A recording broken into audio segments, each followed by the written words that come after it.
What did we talk about last week? Does anyone remember? I'll give you a hint. His name was Moses. Yes. The topic was Moses, but yes, and the snake. We're going to be talking about that too. Tonight's message, guys, if you're taking notes, write this down because you are going to look back 20 years from now and say, that Brandon guy was pretty cool. Write this down. This is called Kill Your Dream. Kill your dream. It is a fun topic. Kill your dream.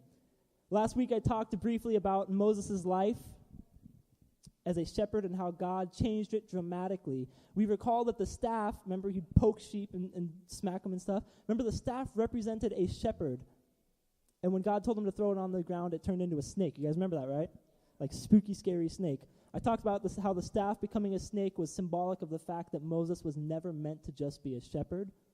Like I talked about last week, I believe the staff wasn't really a staff, but it was really a snake pretending to be a staff. Not literally, because I don't think Moses is that stupid that he'd pick up a snake and be like, this is a staff. But I think it was symbolically, I think the staff was symbolically a snake all along, and we'll get into that. Satan used a snake when he first deceived Eve, and he used a snake to deceive Moses. He deceived Moses into believing that he was only meant to be a shepherd, but God showed his occupation for what it really was. It was a distraction. Everyone say distraction. Distraction, #2016. I believe that many people today are settling for less than God, or settling for less than what God has called them, and he's called them to be more. And the key to unlocking that is in what is in your hands. For Moses, it was a staff. God said, throw it on the ground. Did you guys get that reference? Threw it on the ground. All the older people are like, yes. All the younger people are like, no. What do you spend your time doing, and what do you believe you should be doing? That's the question. Moses believed he was a shepherd, and I don't think he knew his true destiny until he met God. Moses thought his destiny was to be a shepherd and slap sheep all day, but it was more... his destiny was more. He was supposed to be, not supposed to, but he was the one that led the Israelites out of Egypt. He went from leading sheep to leading people. He realized his destiny when he put down his staff, when he threw it on the ground. Sometimes God is going to ask you to kill your dream. Everyone say, kill your dream. You guys are so happy tonight. Kill your dream. Sometimes what you have in mind for your life is not what God has in mind for your life. And this brings me to point number 1. We have it on the screen so you guys can write this down. Point number 1 is your dream, the distraction. Your dream, the distraction. Many times what we have in mind is not what God has called us to do. And many times our dreams are nothing more than distractions to keep us from God's will for our lives. And I'm going to talk about that a little bit. Not always, but sometimes. So don't go home and tell your parents, Brandon said I'm not supposed to blah, blah, blah, because I didn't say that. When I was younger, I wanted to be an artist. I did a lot of painting, I did a lot of drawing, sketching, stuff like that. It was my dream. I was like, I'm going to be the best artist ever. I loved painting, but it was funny. I loved painting and I hated public speaking. I would never step on a stage ever unless there was 10,000 people with me and I was never going to be noticed. I hated public speaking. I was like, I will never do it ever. Ever. God, if you call me to do it, no, not going to. Psalms 37:4 says, take delight in the Lord and he will give you the desires of your heart. It says, he will give you the desires of your heart. God will give you. God will give you the desires of your heart. So why are we trying to find the desires of our heart without God? Because here's the thing. God made our hearts. He knows us better than we know ourselves, and we think we can find happiness and destiny without him. That's not the case. God will give you the desires of your heart. Don't rely on yourself because your heart is deceitful above all things. Jeremiah 17:9. The heart is deceitful above all things. In my heart, I said, I'm going to be an artist because painting is so cool and I'm going to be so famous for being a painter, blah, blah, blah. But then I realized, nope, that's not true. But I also said, I'm not ever going to public speak. I'm never going to hold a microphone. I'm never going to talk in front of a bunch of people. how well that worked out.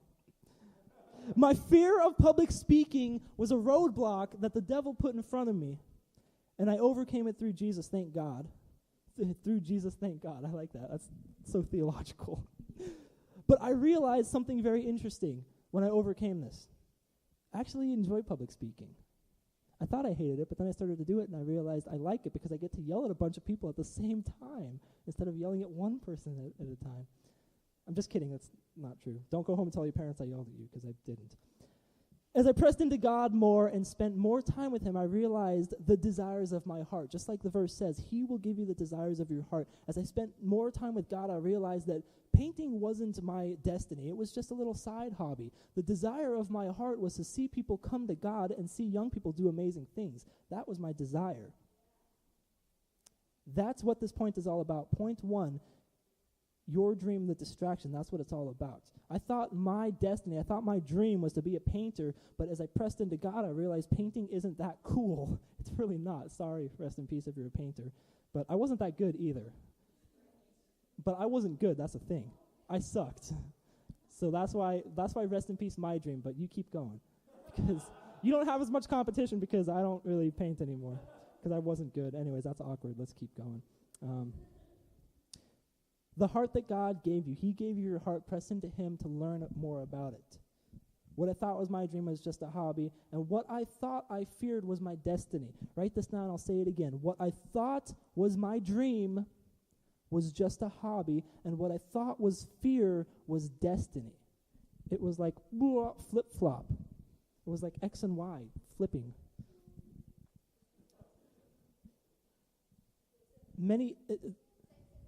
What I thought was my dream was just a hobby, and what I thought was fear was destiny. Many times what God called, can someone give me some water? I'm struggling. Don't everyone get up at once. Thank you. Many times when God calls someone to greatness, he changes their life. Paul was a Pharisee. He was a Christian killer, and then he met Jesus, and he became an evangelist. Joseph was a shepherd that turned into a king. Peter was a fisherman that became an apostle. Oh, you got me one of the bigger ones. You the man, Seth. Thank you. Oh, you guys drink all the small ones? Man. Lee Strobel. Get this. Lee Strobel was a journalist that sought to disprove the gospel, and when he started digging in and discovering, he realized, oh, this is all true, and he became a Christian. There are so many examples, both in the Bible and throughout history, where God has changed the course of someone's life. Complete 180. Moses thought he was a shepherd, but he was actually the leader of a nation. James 2:5 says, "Listen, my dear brothers and sisters, has not God chosen those who are poor in the eyes of the world to be rich in faith and to inherit the kingdom he promised those who love him?" James is saying, look, dog, God calls the ones that we think aren't worthy. God calls the ones that we wouldn't look at twice.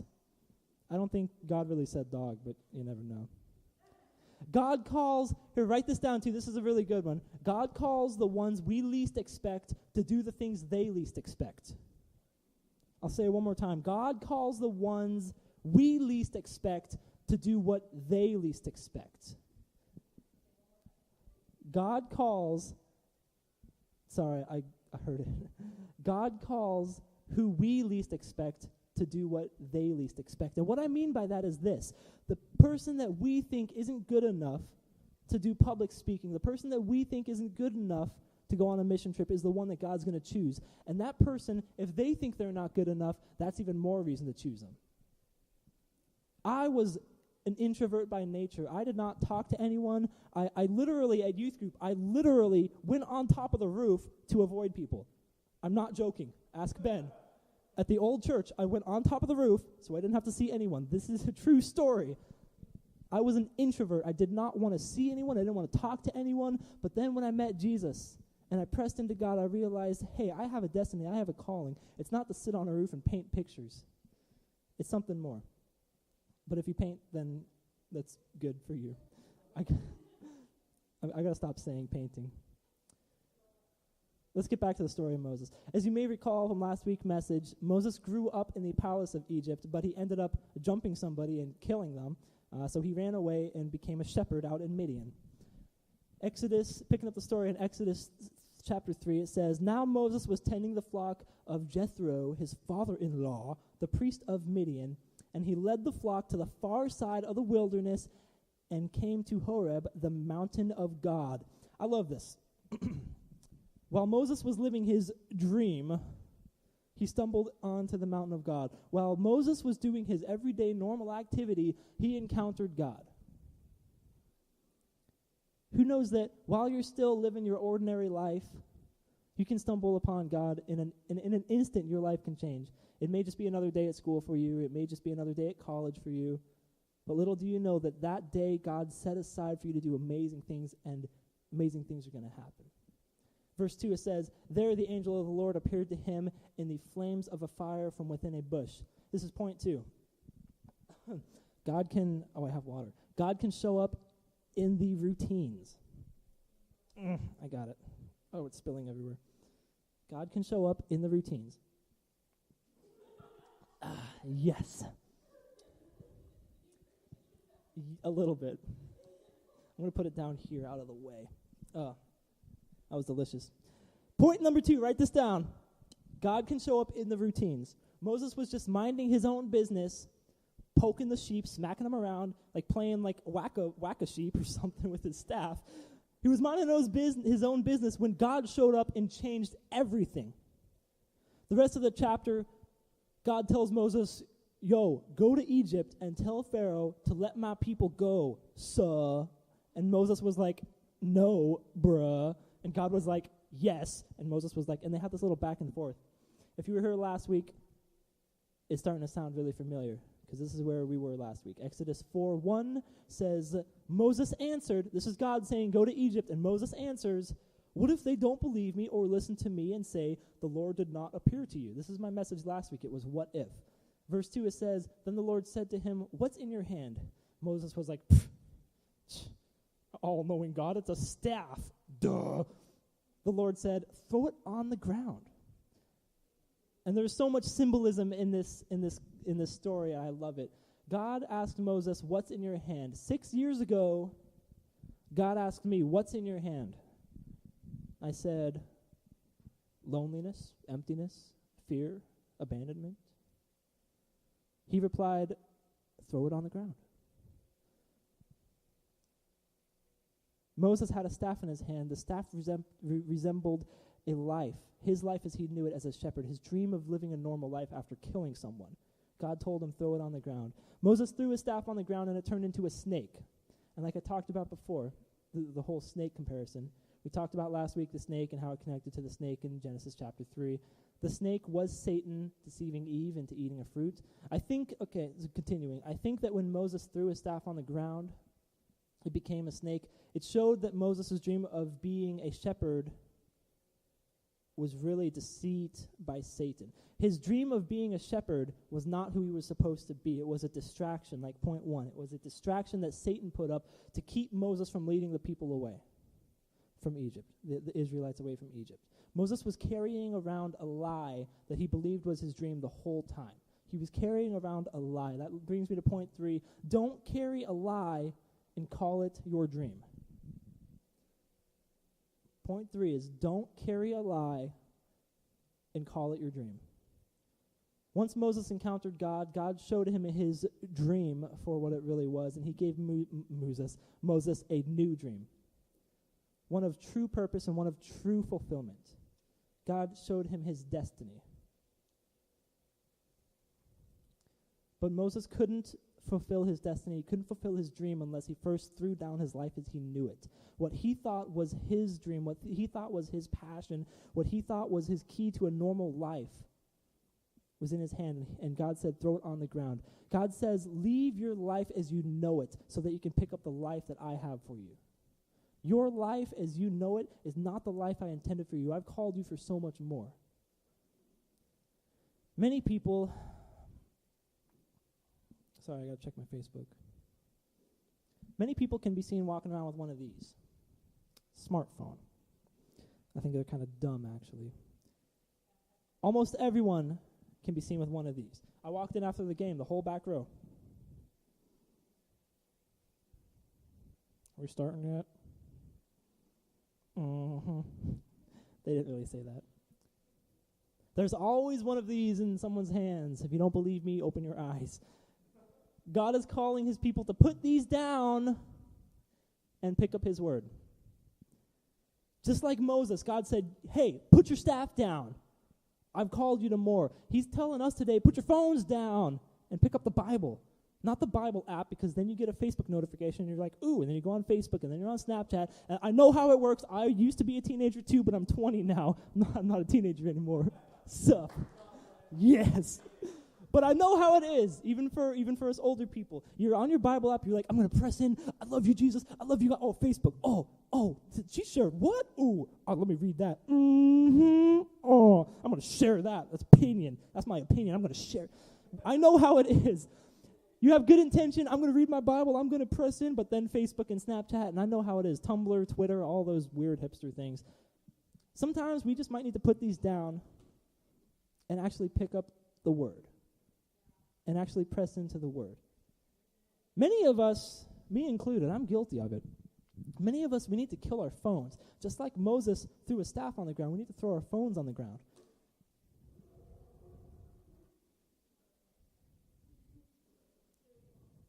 What? Who said that? Many Christians today are called to greatness.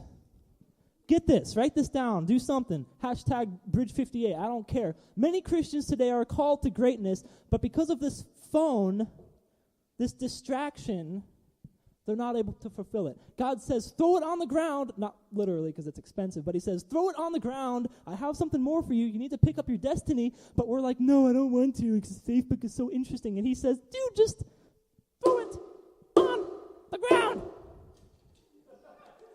Ah!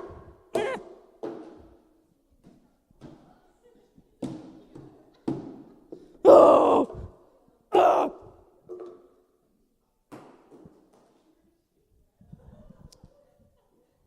I'll see you guys on West Side. Just kidding. That's an expensive microphone. I can't actually throw it on the ground. See, God called Moses to throw his staff down, and God is calling Christians today to put your phone down. How are you supposed to save people when you're busy making an update status? How are you supposed to pray for people when you're so busy making a status? I just prayed for someone. How are you supposed to go out and preach the gospel when you're too busy going live on Facebook to preach the gospel so everyone can skip past it? How are you supposed to lay hands on the sick when you're laying hands on your phone? How are you supposed to... Come on now. God says to put some stuff down, and I'm not going to be hypocritical. I'm guilty too. Believe me. Everybody is, yeah. This is a Facebook generation. But just like Moses, he had to throw down his life as he knew it. You think it was easy for Moses to go back to Egypt? He killed a man. He murdered him in cold blood. You think Moses is going to be like, yeah, God, I'll go back. They're not going to be looking for me. No problem at all. No. I think he really struggled with it. No longer, get this, when Moses encountered God, God changed him. He is no longer a shepherd of sheep. Now he is the shepherd of a nation. When Moses encountered God, he went from a shepherd of sheep to a shepherd of a nation. Matthew 4:18-22 says, as Jesus was walking beside the Sea of Galilee, he saw two brothers, Peter and his brother Andrew. They were casting a net into the lake, for they were fishermen. I love that. They were casting a net into the lake because they were fishermen. What were they, like IT guys? Come on. They were fishermen. Jesus says, come follow me. I will send you out to fish for people. At once they left their nets and they followed him. Here's the thing, guys. When Jesus met Peter and Andrew, he changed their destiny. He said, stop fishing for fish. You were created for more than that. You are fishers of people. You're going to stop chasing after fish. You're going to chase after people. You're going to stop advancing the kingdom of the lake, and you're going to advance the kingdom of heaven. See, what happens is this. Every person that Jesus met, He either taught to them, he built them up, he healed them. Jesus didn't go around and saying, oh, what are you doing? That is not your destiny. You need to stop. Like, you're a painter. You were not created to do that. Like, oh, you're trying to change the world? Stop. Like, stop. You're not that good. He didn't do that. He encouraged people. He built people up. And that's point 4. It says, you were created for greatness. Every time Jesus encountered someone, he either healed them, taught them, or challenged them to become more. He never said, stop because you're not good enough. He didn't say that. Point is, once you encounter God, you will be pushed to go further. Moses was pushed from sheep. He was pushed from herding sheep to herding people. Peter was pushed from fish to people. I was pushed from a roof to a stage. Literally. Not literally. Metaphorically. I don't know the right word, but you get what I'm saying. I was pushed from a fear of stage to hunger for a stage because I want to see people come to Jesus.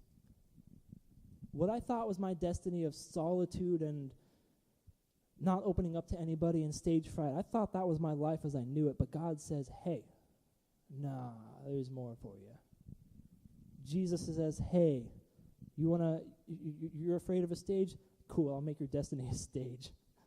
There's people that say, Pastor Jacob, for example, he said, God, I'll do whatever you want, but I'm not going on a mission trip. What did God say? Pastor Jacob, you're going on a mission trip. And he went on a mission trip. There are people in here that I know that say, I'll do anything, but I'm not going to speak. And you know what I say to them? That's the one thing you're going to do.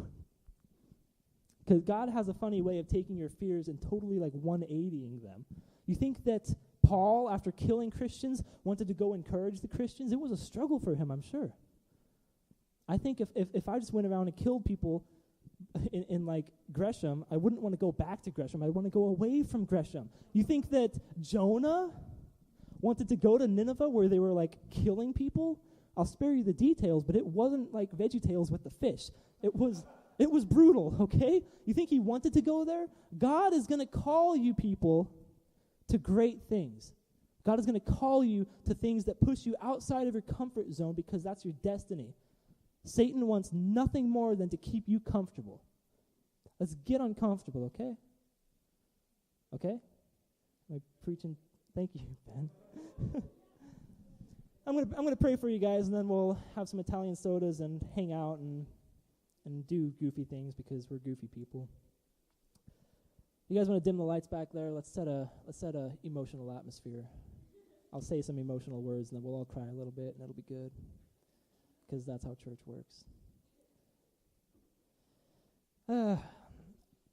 Guys, this was a personal message for me because my dream, I wanted to be an artist. I wanted to be a painter, not because I was so passionate about painting pictures, but because I loved to be alone.